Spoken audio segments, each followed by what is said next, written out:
we are now in an age where there are multiple realities in the sense of each person, right? So the reality that I see is very different from the reality that Mr. Tong, that you might see.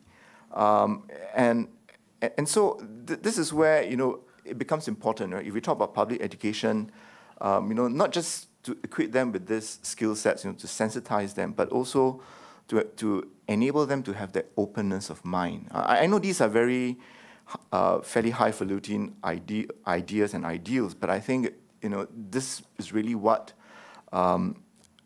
we need to try to strive towards, because I don't think the government is in a position to tell each person what is it that they should believe or not believe. And I think the moment any government does that, then it's more likely than not that those pieces of information will not be believed at all.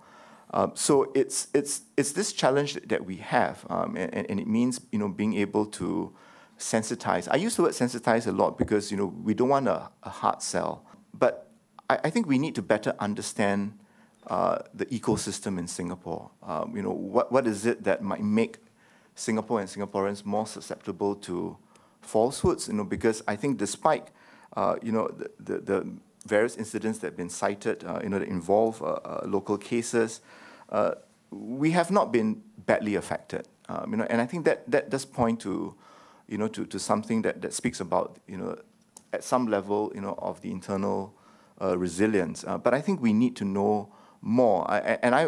My concern is that the committee might then perhaps make recommendations that draws a lot from foreign examples. Yes, the comparators are useful, but we must be careful that the cure is not worse than the disease. Of course, yeah. Of course.